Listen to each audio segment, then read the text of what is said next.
Okay, ladies and gentlemen, we're going to commence our final session. If you'd like to take your seats. In just a few moments, we'll be starting the annual AusCERT speed debate. I'll call our debaters up in a couple of seconds. I've got a few prizes to give out first. When we swing into debate mode, you'll be voting at the end of each debate via the app. Let's put those instructions up now so people can load up and check if they've got any trouble, mate. There's a slide here about to come up explaining what you do. You go to this afternoon session, Friday 3:45 in the ballroom. Just enter that PIN and that should give you access to voting via the app on the topics in the speed debate as we get to them. But first of all, we've got a few prizes to give out quickly. I'm going to call out the list of people who've won the appropriate prizes. And I'm going to pause for a second because someone's walking towards me at pace. Right, I'm going to just shake people's hands. Yes. Good. Oh, yeah, of course you can shake people's hands. I love that. You come forward. David will shake your hand. Can you make, if you have one, get up and come up pretty quickly because I want to move through these fairly quickly and I don't want to miss people, but I don't want to be waiting around for people who aren't here. The first couple of people don't have a physical prize as such, but you don't need it because someone's got full conference registration to AusCERT 2020. Congratulations, Milton Marcos. Is Milton still here? Yeah! Well done, Milton. Congratulations. Do I see movement from Milton? Milton is so excited he's already left to go home and tell his family that he's got free registration next year. And the Gold Pass registration to the Australian Cyber Conference, donated by the good people at ASA, is Kila Gulovwi. Kila Gulovwi. Have I got your name right there? Kila, K-I-L-A. Round of applause for Kila. Yay! Who also is just too emotional to be here. But now going through prizes, the good people at CoFence donated an Apple Watch 3 to Jamie Gillespie. Yeah, come on forward, Jamie. Great stuff. Oh, I'm going home with a lot of stuff. I like this. Okay, we've got a book pack from AWSN, donated by won by Dave Chapman. Not donated by, that would have been a bit awkward. Well done, Dave. Dave Chapman's won that one. I'm going to keep giving out prizes until there is someone here. Thycotic. I'm guessing you're the gentleman from Thycotic who's going to present the prize. It is a drone to Patrick McElhinney. Well done, Patrick. Come on, Patrick. Patrick McElhinney. Be here, Patrick. Okay, fantastic. There seems to be a common theme amongst our winners. Glenn Ramsey has won the New Gen Systems prize, so Robert Perrin, come on forward. Where's Glenn? Glenn! Oh, I love it, Glenn. I love it. While you're there, mate, would you like an Apple Watch and a book pack? No, I can't do that. Congratulations, Glenn. Smile for the camera there, Glenn. Don't be shy. The photographer's very excited for the first photo that I got this afternoon. Great, okay. A Google Home prize has been donated by the good people at Recorded Future. Colin Chamberlain has picked that up. Colin. Colin's not here. Colin is not here. We know that for a fact. Okay. We've got 5 people, thanks NS Focus, 5 people have won an M36 wireless charger power bank. So if any of Halalu Makantami, Pierre Coural, Philippe Diaz, Pong Lim Lau and Jai Minton. If any of Halalu, Pierre, Philippe, Pong and Jai are here, come on forward, give them a round of applause. Congratulations. Thank you, NS Focus. 5 charger packs. And we've got, I can see 3 of our winners at least. I'll take that as more than a pass. What a cosmopolitanly named bunch too. Jai, Pong, Philippe, Pierre and Halalu. Well done, Jai. Smile for the camera. Come on in, Pierre. Off you go, Jai. That was your moment, mate. There you go. Let's not get too carried away. Okay, great. And the lovely Philippe as well. Smile for the camera, Philippe. Great work, okay. Someone's going home with a Sonos speaker thanks to Extreme Networks, and that's Jonathan Levine. Who's enough to generate a laugh. Good on him. I should have said that earlier. The Kessel Run Millennium Falcon Lego box is Northcote Productions prize. Victor Bradbury has picked that up for the speed build. Well done, Victor. He picked up the headphones last night and won the speed build. Always an iconic. The Millennium Falcon at the back there. 1 minute 9 seconds. An iconic item on the AusCERT challenge each year. Great work, mate. The BB-8 Lego prize. Thanks again, Northcote Productions. G-Joy Matthew. Is G-Joy still here? There's G-Joy. Come on forward, mate. Congratulations. And also, Northcote Productions have given away the Welcome to Apocalypseburg Lego to Jamie Keelaw. Jamie Keelaw. Jamie's up the back. Come on forward, Jamie. Great stuff.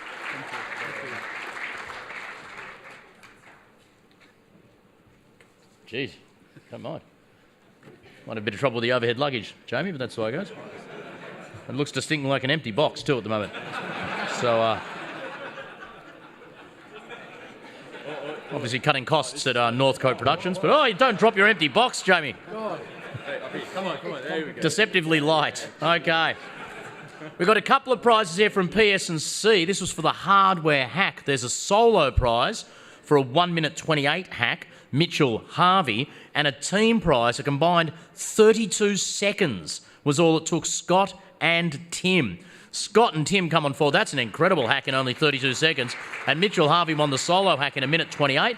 You're both getting JB Hi-Fi gift cards. Be very wary of any of these three gentlemen going anywhere near any of your belongings. The good people at Hackative have given us a $250 Rebel gift voucher. It's been won by a name that was written down in not the greatest handwriting that I've perceived as Simon Seogwick. Simon Seogwick or anything? Anyone called Simon with a surname? Sedgwick, that would make more sense. There you go. Simon Sedgwick. Is Simon Sedgwick here? Last call. No, let's move on. You've got the Volkswagen T1 camper van. Thank you again, Northcote Productions. Another Lego prize. Andrew Strong picked that one up. To absolutely no acclaim whatsoever. There you go, Andrew. Oh, if you don't mind. There we go, smiling. And no offence to the Volkswagen T1 camper van, but stepping it up, Northcote Productions, the Porsche 911 RSR Lego. Chris Versace, or Chris Versace. Is Chris here? Chris has picked up the Porsche. The Xbox One Carbon Black gave away a couple of Xbox prizes. The Xbox One to George Abraham and the Xbox wireless controller to Alex Norman. Thank you very much, Carbon Black. Or either George or Alex here. Come on forward if they are. Yep, here we go. Here's David from Carbon Black to help hand over the prizes. Mate, Xbox One. Is this George or Alex? George, you've won the Xbox One, mate. Congratulations. Happy gaming. Turn for the camera. Don't be shy, George. Hello. Well, hey, George, come back. Hold that moment. That's a magic moment there.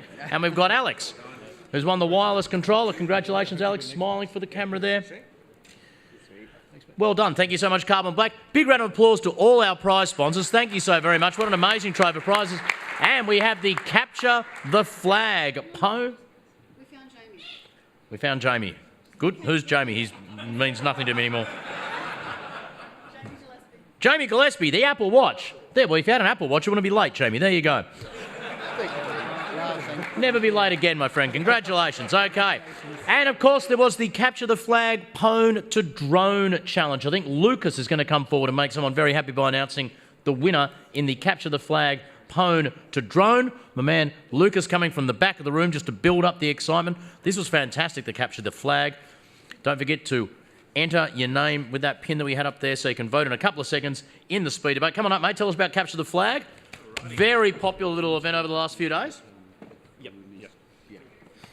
Howdy. So we had a Capture the Flag challenge over the last 2 days. So the team, I think, put in close to about 100 days worth of effort into it. So, give a round of applause to the Context team. And we do have a winner, and the team name was QUTUQ, but I saw him running out the door, so I'll give this prize to them. I'll talk through the challenge. It's basically you need to compromise a IT network, like a Windows domain, to then pivot through to an OT network, so an operational technology network. So what we do there, we have a series of houses, we have a water plant as well. Oh, here we are, cool. We have a water plant, we have traffic light system, and we have a series of street lights as well. So if you're able to compromise all those bits, especially the houses, and compromise the quote-unquote smart meters that are in there, they actually not literally light on fire, but mock light on fire, and through a series of pipes, smoke actually starts pouring out of them. So it's really, really cool. So we are packing it up, but I think most of the people have actually seen it. Some people have seen it in action as well. So we do have the team here. Fantastic. So that's QUT team. Nice one, guys. Just UQ. Just UQ. Just UQ. Nice one, guys. Well done. Thank you.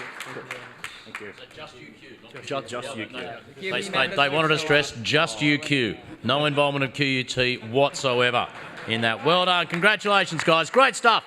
Thank you so much, David, for organising all that wonderful prize. Great work. Congratulations to our winners and to all the people who've looked after all the booths over the last couple of days. Now we move to the annual AusCERT speed debate. This is a bit of fun, debating like you have never seen it before, unless you've been to AusCERT any time in the last 10 years, where this has become an absolute highlight of the calendar. What we do here is we have, rather than your old-fashioned debate where you've got a topic and 3 people on each side and they talk for 8 minutes each and then you have a vote at the end. We did a few years ago, thought, bugger it, let's get through as many topics as we possibly can in the space of one session. So the way we do that is we limit everyone to 1 minute speaking. 1 minute, and I will be ruthless on that. We're going to go through 6 topics. 6, count them, 6 topics, each one debated by 3 on the affirmative, 3 on the negative. At the end of it, I throw to you guys for a vote, and we just roll on to the next topic. So please welcome to the stage our speakers, who will sit in the appropriate places there: Colby Pryor, Jesse Irwin, Jake Carroll, Mikko Hipponen, Brad Duncan, Troy Hunt, Justin Stephen, Heidi Winter and Brian Hay. Give them all a round of applause as they come on forward.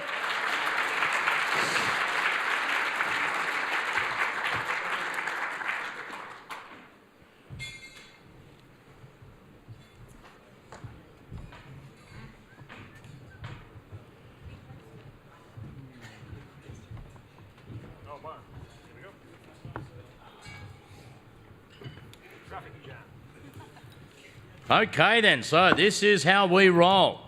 Our first debate's going to have Colby, Jesse and Jake on the affirmative, Mikko, Brad and Troy on the negative. There are handheld microphones there, so as I say who the next speaker up is, please make sure the handheld microphones are appropriately passed to them. Can we just grab the microphones each, just say a quick word into them and check the microphones are working. Justin's got one there. Is all good, fantastic.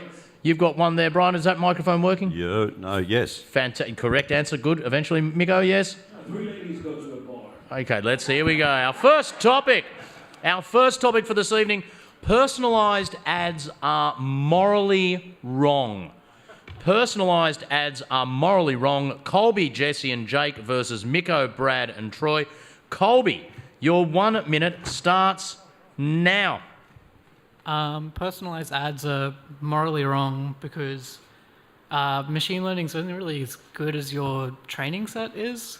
So until every single person in this audience goes home and buys a Amazon Alexa and a Google Home and kind of straps them to their body with a portable power bank, they're not really going to know enough about us. So when I bought a mountain bike about a few months ago, all it did was ask if I wanted to buy another mountain bike. It never really went anywhere beyond that, and I think to have such a terrible training set and to still use machine learning is pretty morally bankrupt. Okay, thank you very much, Colby. Give him a round of applause. First speaker for the opposition, negating that topic, take it away, Mikko. So personalized ads are morally not wrong because you may get ads anyway. Do you want to get ads on, either diapers or something which actually is relevant to you? And privacy is dead anyway. Died a long time ago. There's not much we can do about that anymore. It's way beyond that discussion. When web browsers came along in the early 1990s, originally I was really expecting the browsers to have a pay button, that we can actually pay for content.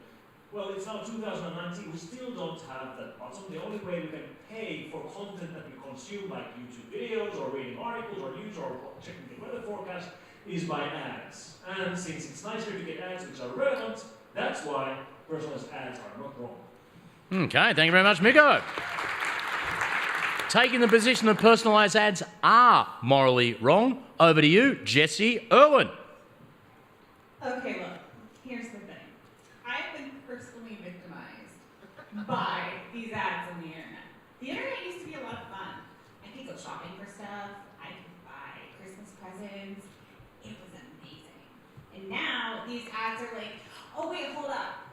We need to give you a challenge, actually. We are going to follow you around everywhere. We are going to make it impossible if it's your husband or your dog or your mother-in-law, is going to shoulder surf you, you're not allowed to surprise them anymore. Quite frankly, this is rude. I think it's not appropriate.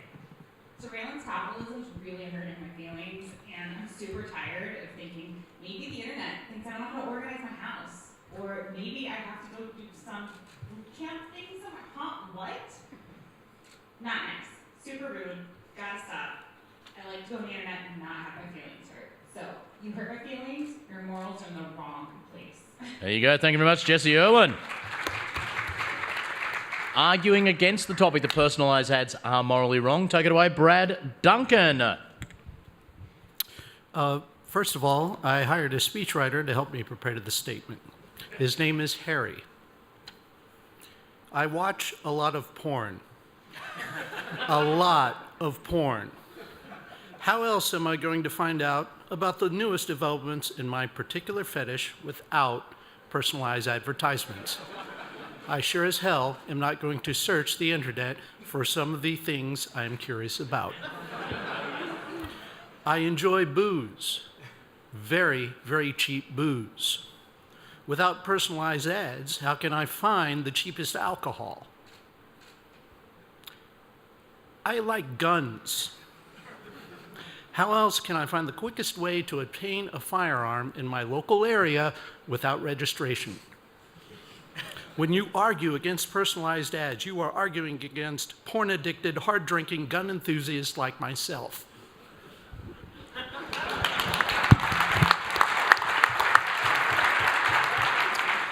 Wish I got to know you a couple of days ago, Brad. That's great stuff. Closing the debate for the affirmative, personalised ads are morally wrong. Jake Carroll, take it away. It's a tough act to follow. I think we'll address this with an anecdote, however. My mother-in-law got interested in flow hives, which are a kind of beehive for the amateur actors.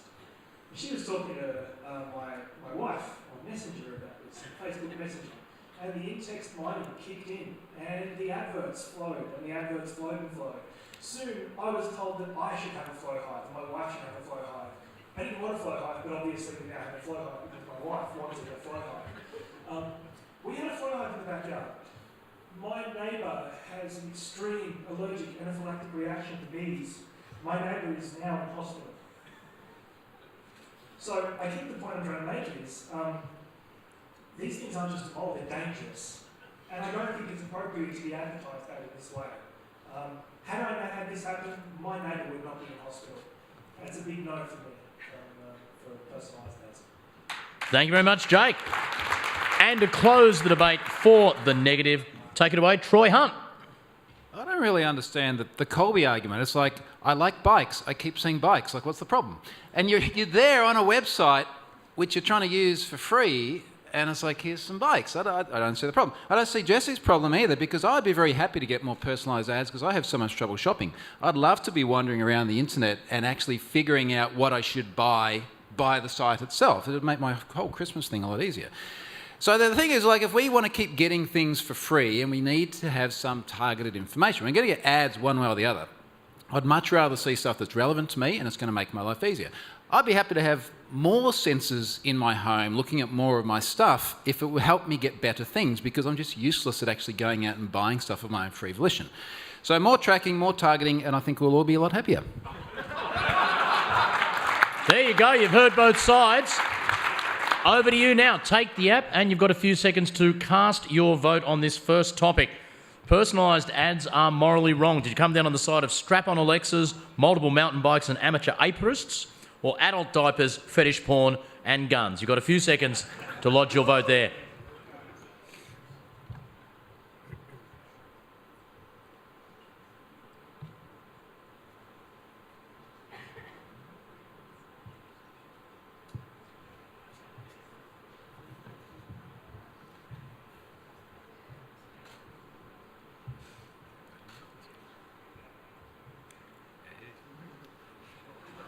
A resounding win to the negative. Congratulations, Miko, Brad and Troy.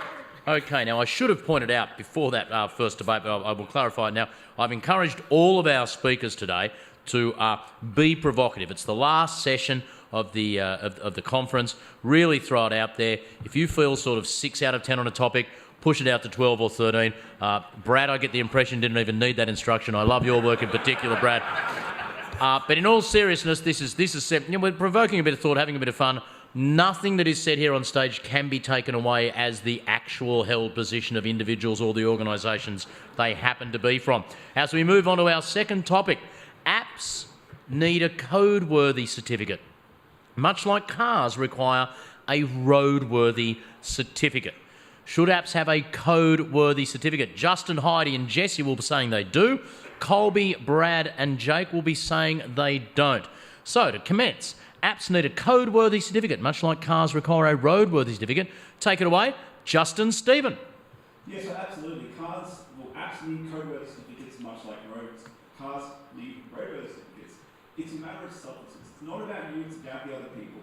For cars, it's not about protecting you, it's about protecting everyone else on the road, from your shonky 1998 Honda Civic with more rear spoiler than it does unrusted body panels, Dean's mum.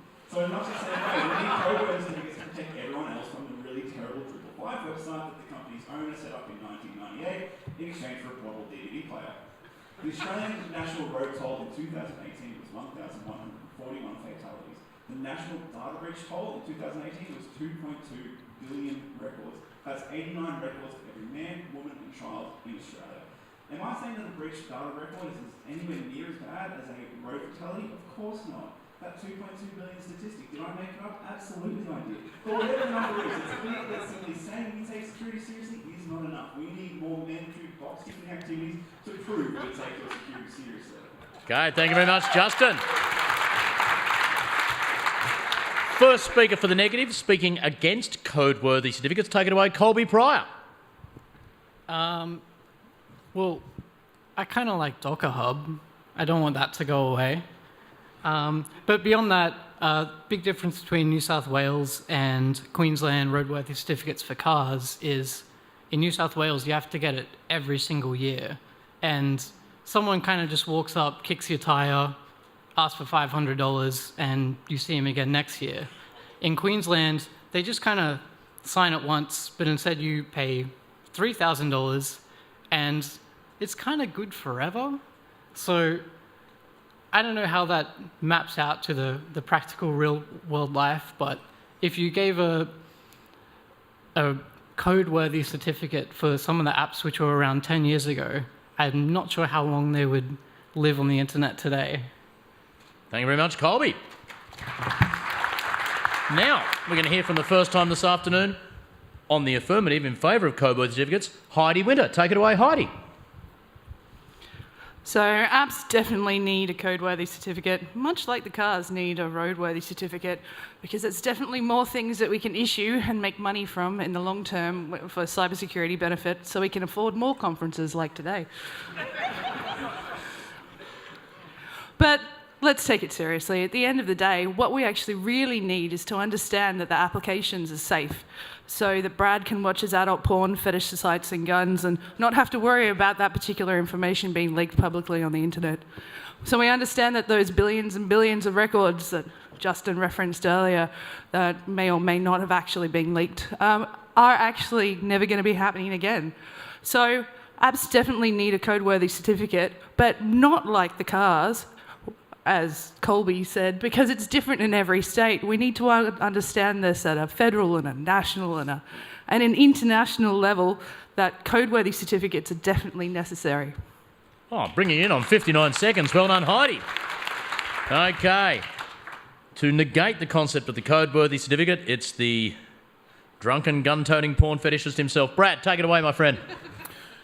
Through an initial misunderstanding, I thought my speechwriter, Harry, had graduated from Oxford University, but it turns out he merely stated he was proficient in the use of an Oxford comma. A code-worthy certificate is a nice ideal, but do you know what else is a nice ideal? Communism. Both communism and these proposed certificates require bureaucracy, and this dictatorship of the proletariat will make all our decisions for us as far as this issue is concerned. Do we really want to mix commie politics into the codeworthiness of our apps? When you argue for code-worthy certificates, you are arguing, my friends, for communism.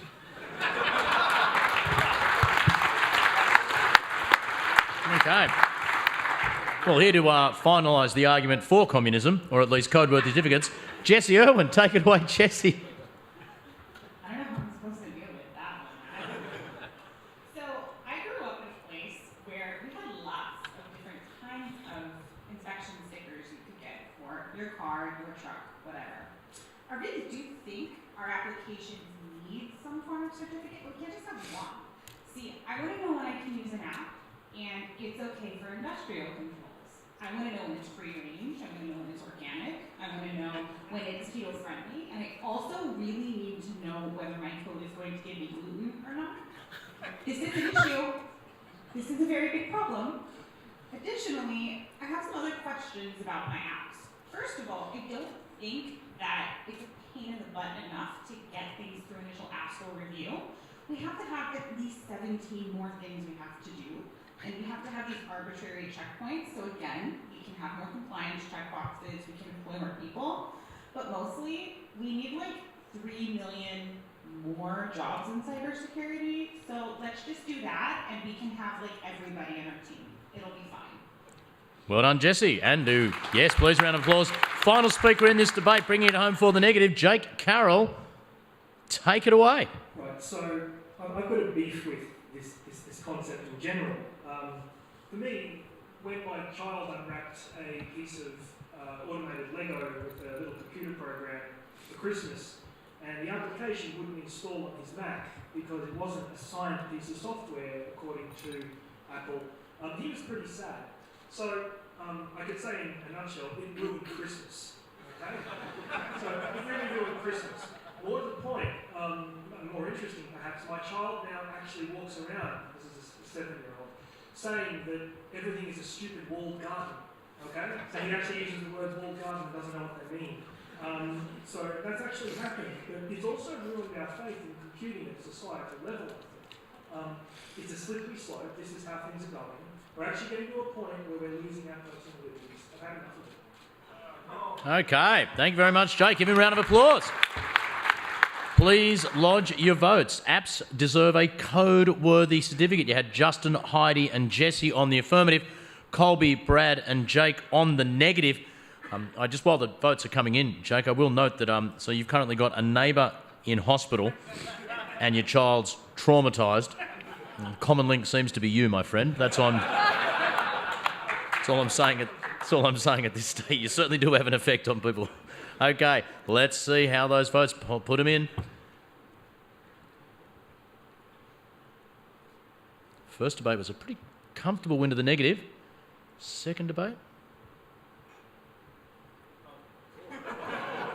Oh, yes, okay. I do like that if you, yeah, okay. Yeah, nice. The negative have won that again quite comfortably. Give them a round of applause. That is Colby, Jake and Brad. Okay. 2 debates in a row to the negative. Our third topic, open source is organised plagiarism.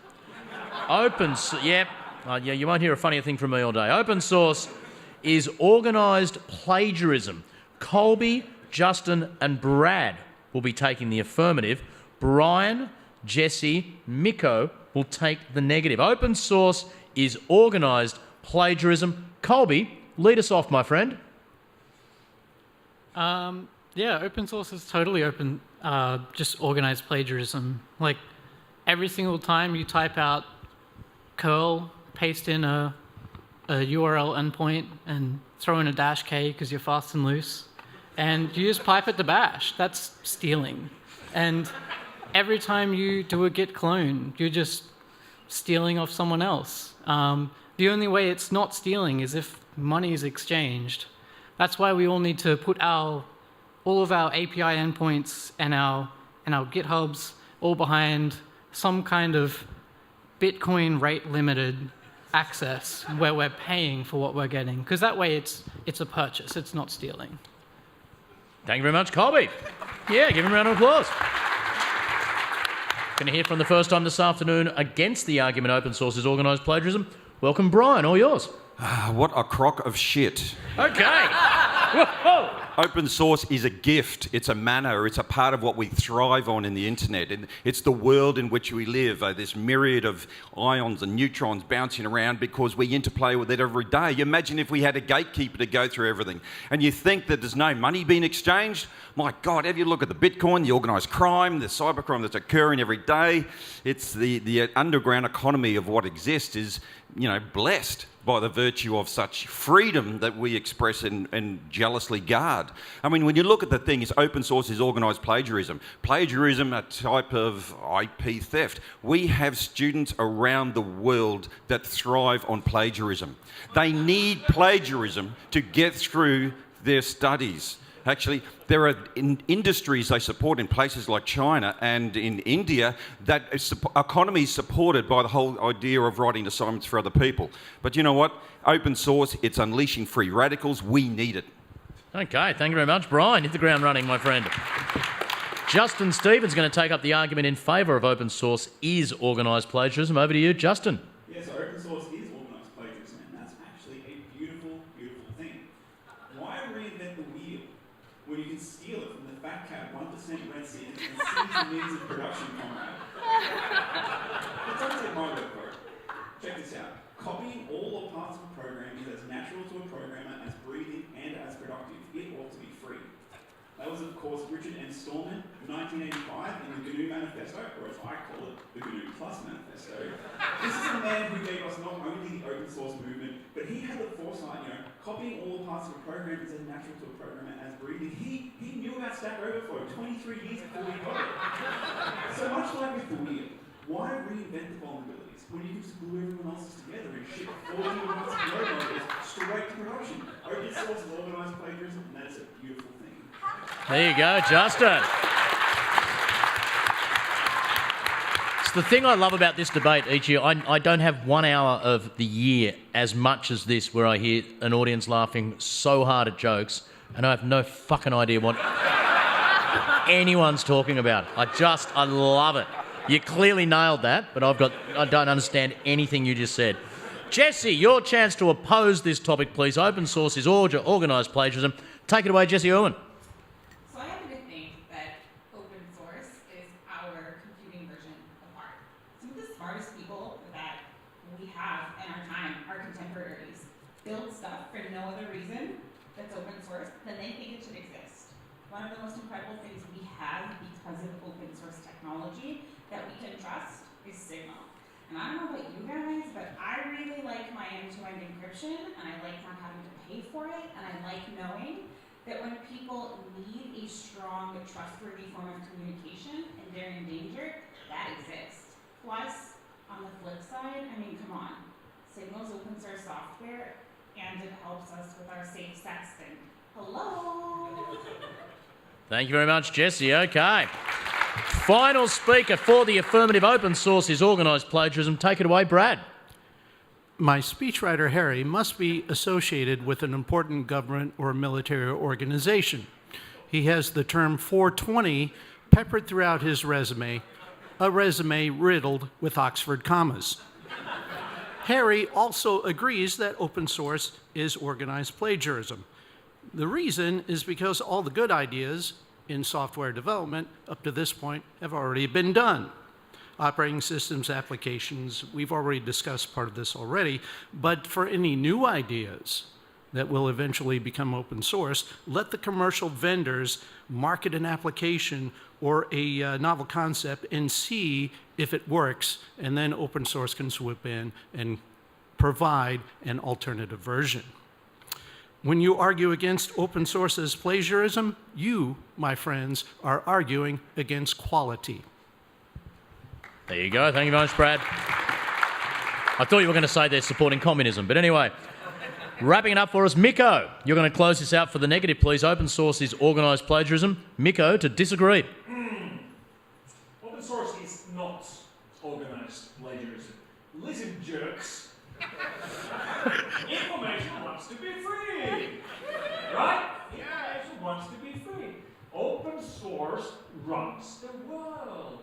In particular, Linux kernel runs the world, which wasn't actually easy to see at all because, obviously, Linus Torvalds, the guy who created Linux kernel in the first place, is a fellow Finn. He actually used to bicycle by our office every morning on his way to Helsinki University in 1992 or 3. I saw him every day, and it would have been unimaginable to imagine that, eventually would be the most common operating system on the planet, and that Microsoft would eventually end up shipping Linux kernel inside Microsoft Windows, which is just about to happen. So, hack the planet. Open source is not organized plagiarism at all. It's not about plagiarism, it's about sharing. There you go, okay. You've got 30 seconds to lodge your votes. Do you want to steal the wheel from the fat cats? Do you think plagiarism is art? That was a cracking debate. A lot of issues thrown up there. Hit the app, let us know your thoughts. We'll see how the votes fall. Colby, Justin and Brad on the affirmative. Brian, Jesse and Miko on the negative.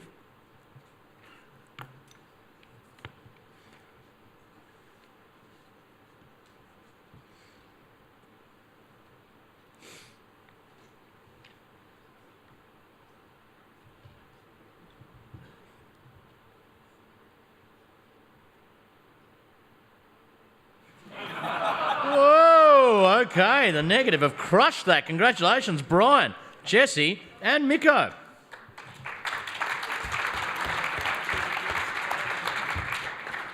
Okay, topic number 4. We need the Internet Paris Accord. An Internet Paris Accord for information pollution. Troy, Jake and Heidi will take the affirmative. Colby, Brian and Justin will provide the negative. We need an Internet Paris Accord for information pollution. Troy Hunt, take it away. So, recapping, Paris Accord, the whole idea here is we're polluting too much, we've got to reduce the greenhouse gases, try and stop the temperatures going down, or else we're all going to choke and die. And we're kind of doing the same thing on information now. We're choking and dying on disinformation on the internet. So anyone been on Facebook or Twitter lately? It's like, yeah, exactly, right? So, this is the problem. I'm spending my entire time looking at things that people are posting, and it's taking me like 2 seconds to fact check this stuff. Is it on Snopes? Yes. Okay, job done. Is it all in capitals? Yes. Is it asking me to do something? Yes. Okay, it's going to be fake. So if I can do it in a couple of minutes, I don't know why other people can't. I was just trying to look for some of the worst hoaxes that have been out there, and frankly, I can't repeat a lot of the ones I just read here. But think about some of the stuff we've been seeing lately. Kids are eating Tide Pods. You seen this one? Because they put out information on the internet, go, this is a good idea, let's do this. Deep fakes. We don't know what to trust anymore. One of my favourites here was how you can charge your iPhone by putting it in a microwave. This is the information that's online. We've got to kill this stuff. Okay, thank you very much, Troy. Yeah, great stuff. Okay, Colby, speak against a Paris Accord for information pollution. Take it away, Colby. I feel like you just kind of listed a bunch of reasons as to why misinformation is hilarious. And I know as soon as my nephew comes and asks me one day, what is the Great Wall of China for? I'm going to tell him it's to keep out the rabbits. And if I can't do that, I don't want to live in that world. The other great thing about the Paris Accord is it's just so easily enforceable. And in the same way that any international law can easily be enforced, misinformation will be easily enforced because everyone's really good at identifying what's satire and what isn't satire. And, the whole thing of Paris, the whole world is being polluted, but the law is only in Paris. What? Thank you very much, Colby. Okay. Jake, you're going to speak on the affirmative, mate, for an Internet Paris Accord. Take it away, Jake. So let's get some audience participation. Who's on Facebook?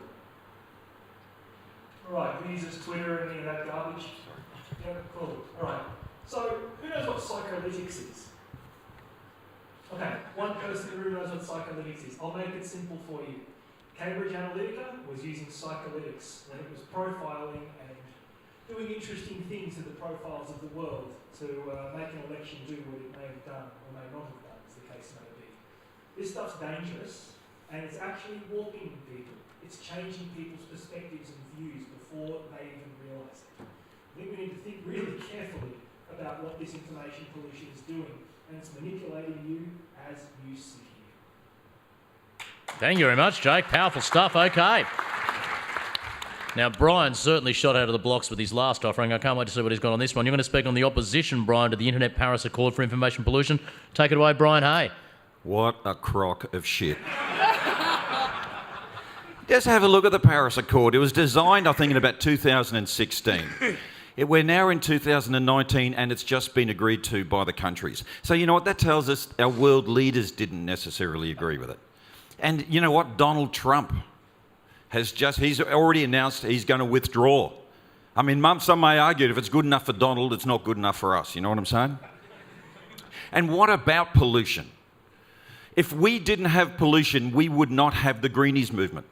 We would not have global warming. Think of the benefits that yields us. Warmer summers, warmer winters, suntan bodies. There are benefits here, people. Now equate the filth in the air to the filth online. Pornography grew the internet, ladies and gentlemen. We should stand proud. The free spirit of the internet rests in the ability to actually not have filtering. So, go for it. Okay, thank you very much, Brian. Heidi, would you like to close out the argument for the affirmative, please, in favour of an Internet Paris Accord? We need this to be regulated. We really need this to be regulated. We need to have less flat earthers and more cat memes. I need more cheeseburgers. I need less flat earth. I need less propaganda.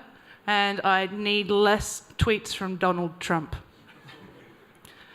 So, really, in the end, this sort of thing is pretty easy to enforce. And all we need to do is to put up some really big firewalls. What is it we also need to do? Make sure people are actually fully curating posts. We need to make sure that we're all checking these things. And, oh, wait, yeah, because that's not hard at all. But really, at the end of the day, as long as I can make sure that my Twitter feed has at least 80% shit posts to 20% actual factual content, I'm okay with that. Okay, thank you very much, Heidi. Our final speaker for the negative, arguing against an Internet Paris Accord, Justin. Stephen, take it away. Yeah, so to say that an Internet Paris Accord is a garbage idea would be an insult to landfills everywhere. Consider the impact that a data emissions trading scheme would have. Step 1, company gets breached and accidentally data pollutes all over the place. Step 2, company is forced to purchase data emission credits to offset the incident. Step 3, shareholders and executives insist that the cost of the credits be absorbed by the business. Step 4, company increases the cost of digital goods and services to compensate. The rub is in step 4. You have to remember, digital goods and services are priced in our personal information. If we're not paying, we are the product. Under a data emissions trading scheme, we're going beyond financially incentivizing the collection and exploitation of personal information. We're financially obligating the collection and exploitation of personal information. Say no to the Internet Paris Accord, open the Adani data line, and deregulate the pollution of our data lakes. It's what's good for privacy. Okay, there you go. Thank you very much, Justin. Okay, so lodge your votes. Are you in favour of the affirmative? Microwaving mobiles, psycholytics and cat memes? Would you support the negative? Emperor Nasi Goreng, the benefits of global warming and the Adani data mine. You had Troy, Jake and Heidi on the affirmative. Colby, Brian and Justin taking up the negative. 10 seconds to lodge your votes. The negative's won all 3 debates so far. Very negative.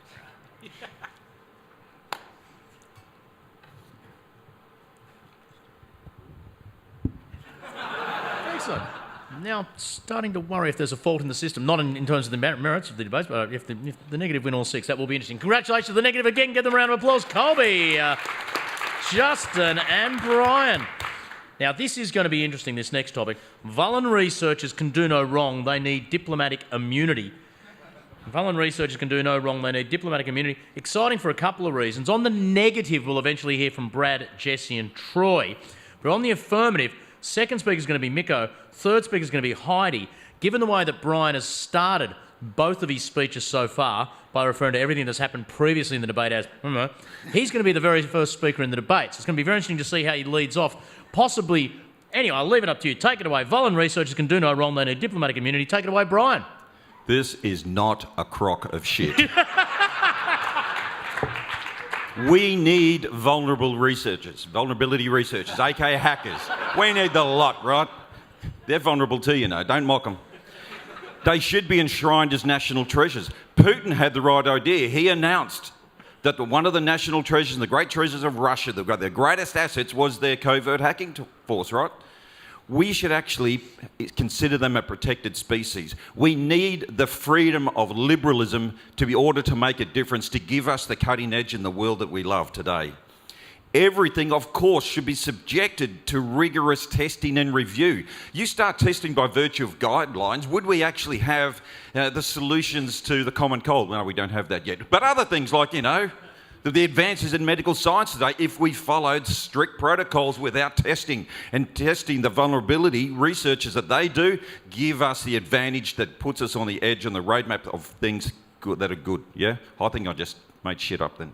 There you go. Thank you very much, Brian. Okay. Brad's going to lead us off on the negative, speaking against vulnerable researchers doing no wrong. Take it away, Brad.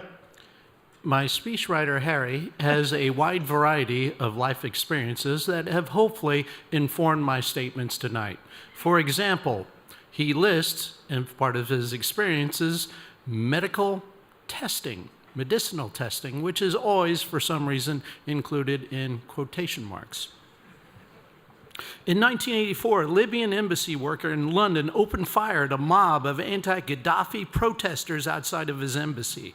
This killed one police officer and injured 11 others. The embassy staff were eventually kicked out of the UK, and no one was charged with a crime. This, my friends, is diplomatic immunity. Additionally, diplomatic immunity was abused by criminals during the movie Lethal Weapon 2, which I think resulted in more deaths, but I don't really know because that wasn't a good movie and I can hardly remember it. Anyway, an argument for diplomatic immunity is an argument for murder, and vulnerability researchers should not be encouraged to murder. Thank you very much, Brad. Coherent as always. Miko, you're on the affirmative. Vulnerable researchers can do no wrong. For the record, I don't believe that Brad has a speechwriter.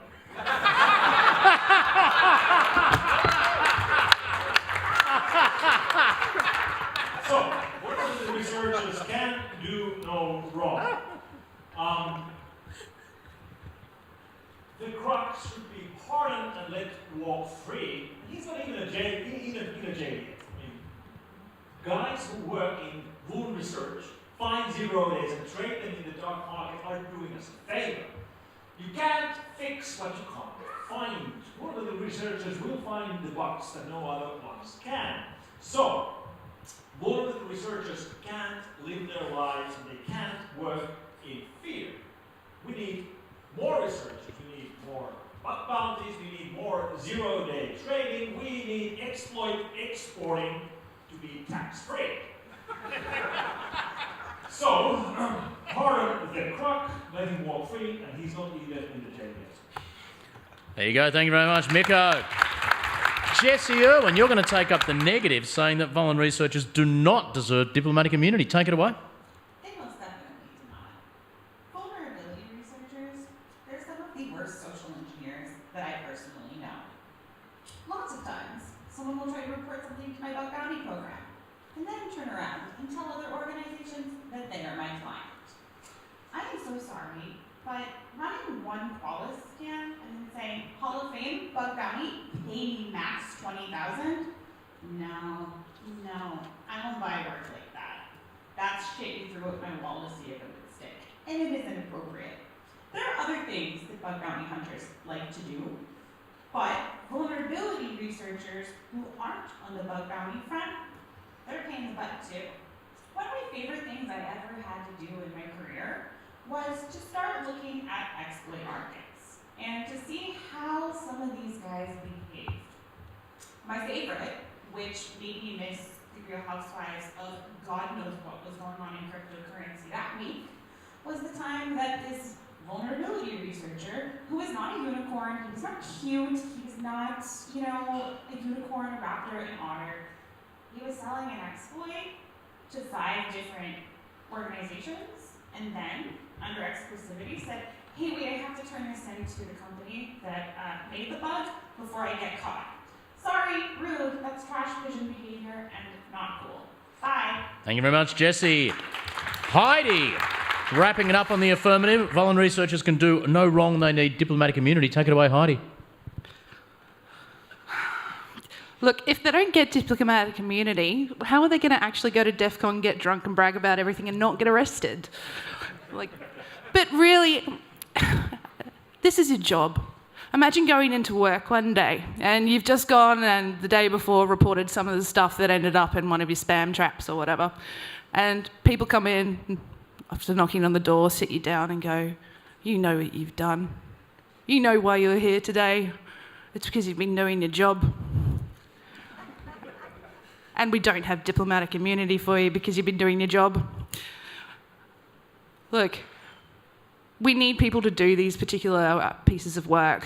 We need to actually have these vulnerabilities uncovered, and we also need to have them reported responsibly.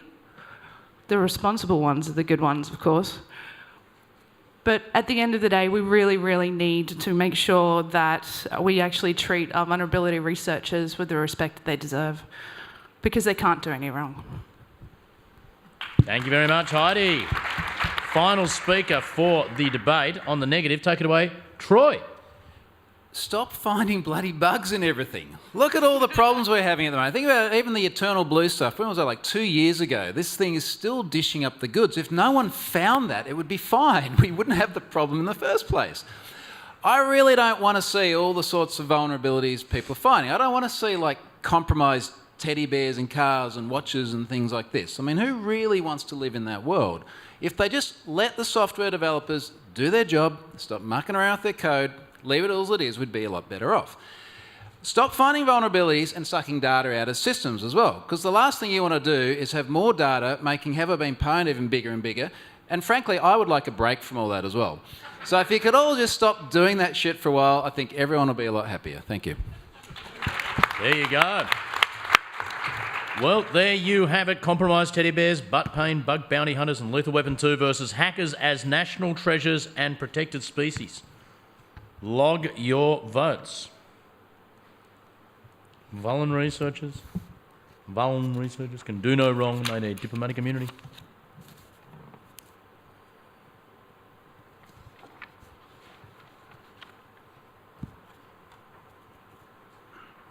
Brian, Miko and Heidi on the affirmative. Brad, Jesse, Troy on the negative.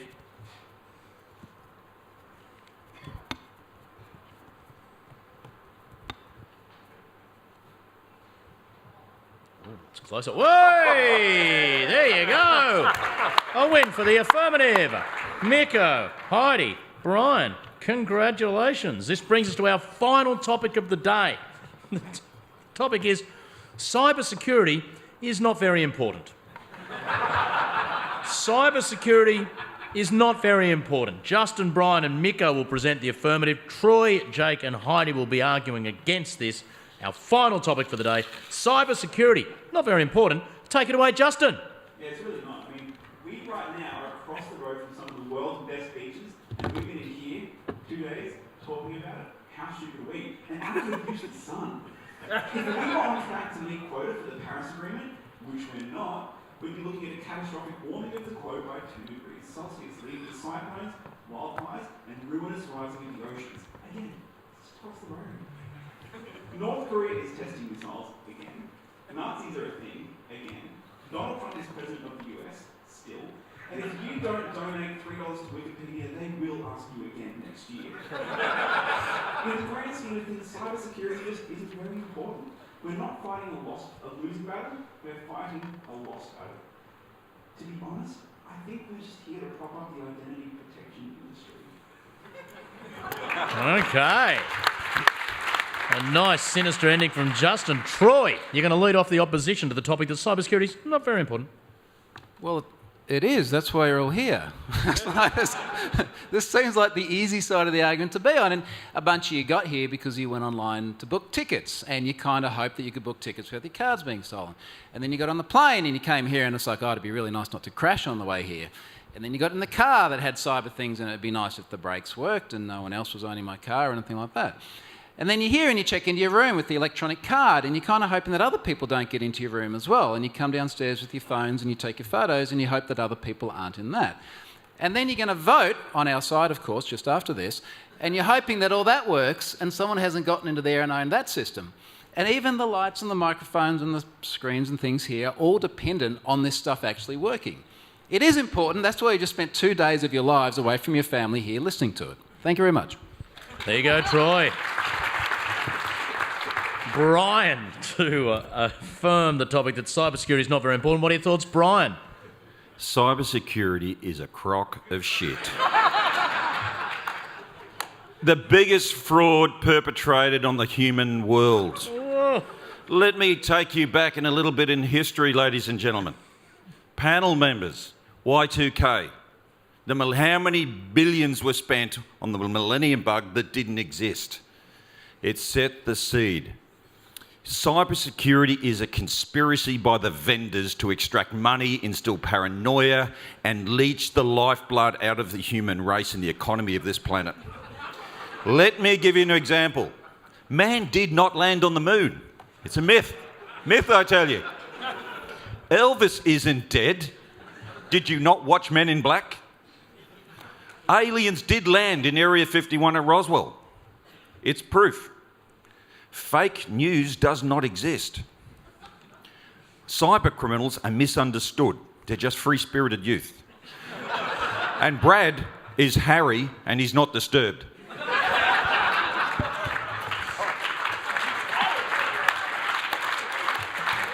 Jake is going to be the second speaker for the negative. The topic is cybersecurity is not very important. You disagree. Take it away, Jake.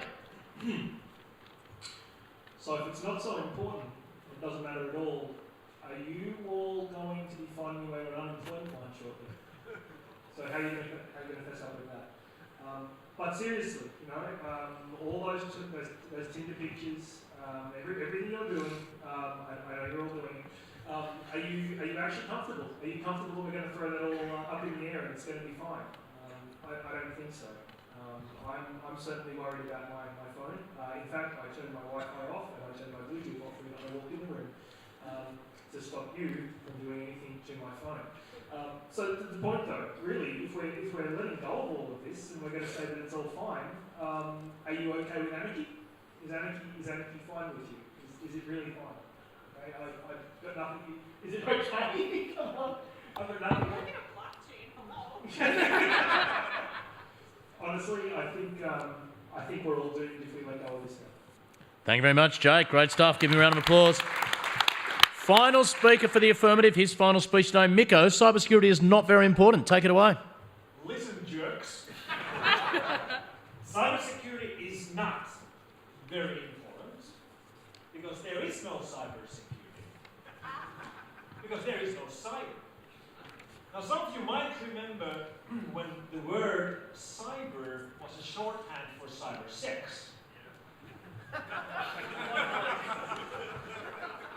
And I always had a chuckle when generals started to use the shorthand cyber to mean cyber war. And generals would discuss, what is cyber?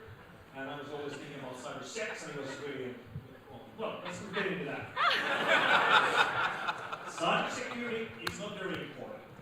What is important is security. Everything is becoming a computer.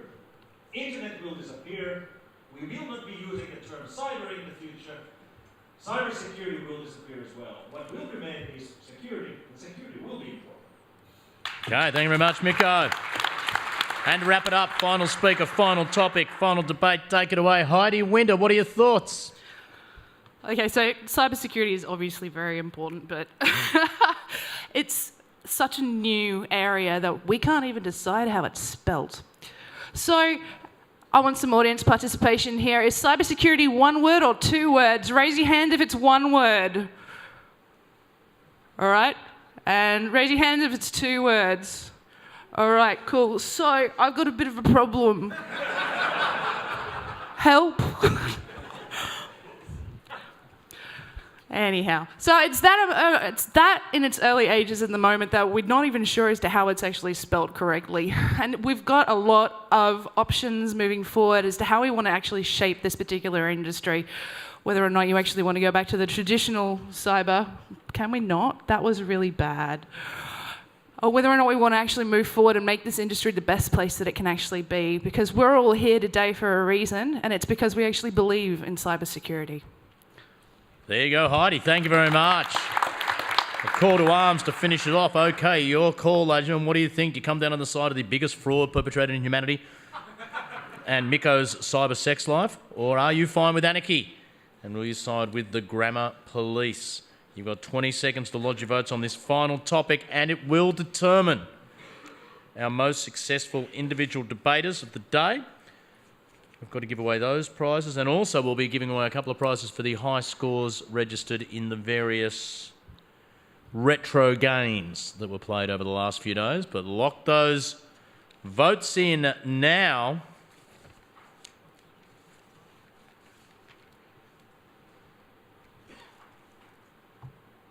Oh, and the affirmative have absolutely crushed it.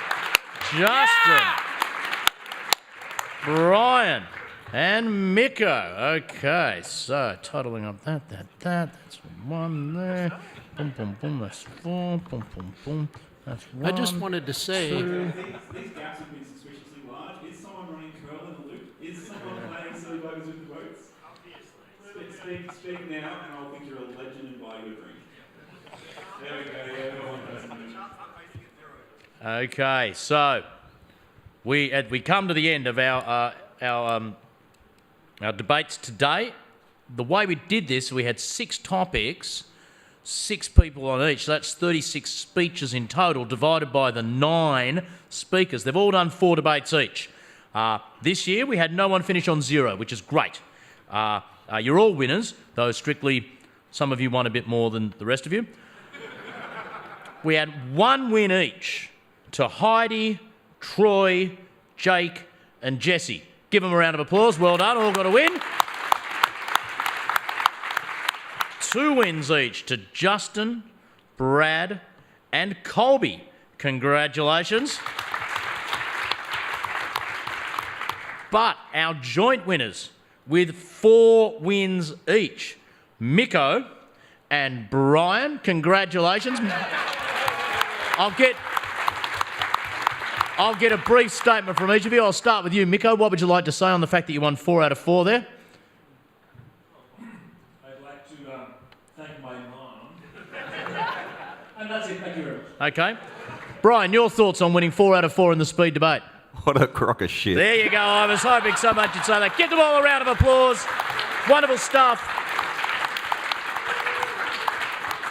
And we have 2 other quick prizes to give out. The high scores on the retro gaming for his score of 45,270 on the 1982 Atari Classic Xevious, like Devious but with a letter X. Congratulations, Miko.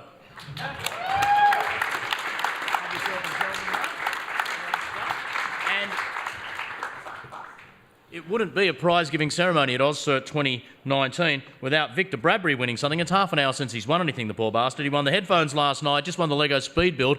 He also won one of the retro games, so come on forward. Victor? Which game was it? Come up here and tell, which one were you on there? 1943. Oh, 1943, where you do the plane going through the H. Great stuff. You remember what your score was? 46,000, something like that. 46,000. Congratulations. Great stuff. A misspent youth. Give him a round of applause. Well done, mate. Our 2 gamers.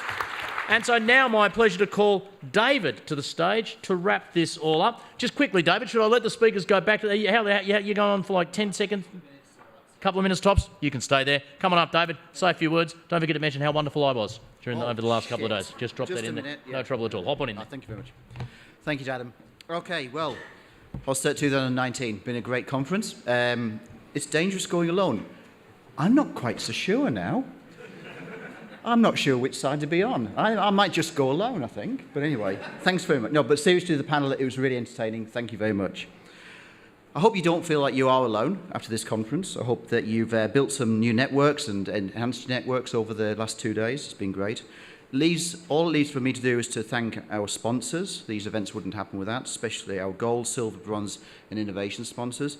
But our platinum sponsors, EMT, Mimecast, and PS&C. I'd like to thank you.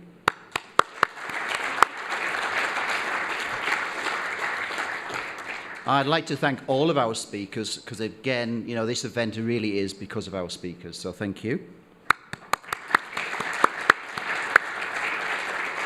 But especially to Miko, Troy, and Jesse for our keynotes. I think they've been great. Thank you very much for coming all this way, especially Troy. I know it's a big journey for you. Hope you have a safe journey home, mate. I'd like to also thank the conference chairs, because they are sort of our volunteers who help out in these events and make everything run smoothly as well. And, of course, the wonderful Adam Spencer. Thank you very much, Adam.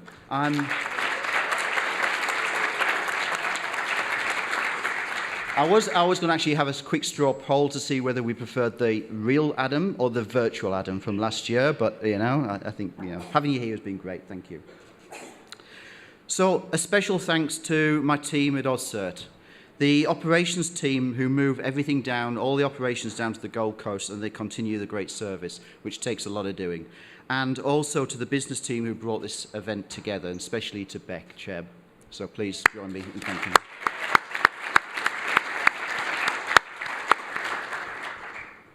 So, just leaves me to say thank you to all the delegates. If you didn't come, we wouldn't have the event either. So thank you to everybody who came. It's a big commitment, the 4 days or 2 days. I'd like you to invite you to join us at AusCERT2020 on the Gold Coast sometime next year, probably about the same time.